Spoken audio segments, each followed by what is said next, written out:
વડોદરાના પાદરામાં કરંટ લાગતા યુવકનું મોત થયું। ડબકા ગામે ગણેશ પંડાલ બનાવતા દુર્ઘટના ઘટી। ગણેશ પંડાલનો સ્ટેજ વીજ વાયર નડી ગયો। વીજ વાયરને સ્ટેજ અડી જતા 15 લોકોને કરંટ લાગ્યો। વીજ કરંટની ઘટનામાં એક યુવકનું ઘટના સ્થળે જ મોત થયું।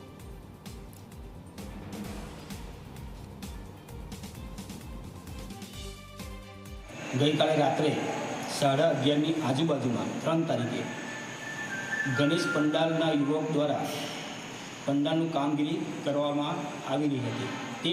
તે સમયે પંડાલના બીમ 11 kVના વાયર સાથે અટેચ થતાં 15થી વધુ યુવાનોને કરંટ લાગ્યો હતો, જેમાં એક યુવાન સચિન ઉર્ફે પકાભાઈનું ઘટના સ્થળે મૃત્યુ થયું હતું, જે ઘણું દુઃખદ ઘટના બની હતી।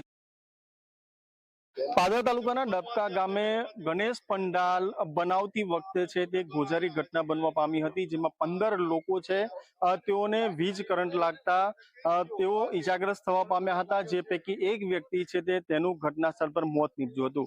ખાસ કરીને આપણે હું સીધા દ્રશ્યો બતાવવાનો પ્રયત્ન કરીશ કે કયા પ્રકારની હાલ સ્થિતિ જોવા મળી રહી છે। આ એ જ ગણેશ પંડાલ છે જ્યાં આ સમગ્ર ઘટના બનવા પામી હતી। ગણેશ ચતુર્થી આવી રહી છે તે પહેલા ક્યાંક ને ક્યાંક જે ગણેશ મંડળો દ્વારા છે તે ગણેશજીના આગમન માટે તમામ તડામાર તૈયારીઓ કરવામાં આવતી હોય છે, જેના અનુસંધાને જ આ ડબકા ગામે છે તે આ યુવક મંડળ દ્વારા છે તે આ ગણેશ ચતુર્થીની ઉજવણીના ભાગરૂપે છે તે આ ગણેશ પંડાલ તૈયાર કરવામાં આવતો હતો, જેમાં આ સમગ્ર ઘટના બનવા પામી હતી। ખાસ કરીને હું આપને એક વ્યક્તિ જે છે તેને પણ કરંટ જ લાગ્યો હતો, તેના પગના ભાગે પણ તેઓ ઇજાગ્રસ્ત થવા પામ્યા હતા। તેઓ સાથે સીધા આપણે વાત કરવાનો પ્રયત્ન કરીશું કે કયા પ્રકારે હાલ સ્થિતિ થવા પામી હતી। આ સમગ્ર ઘટના કેવી રીતે બની?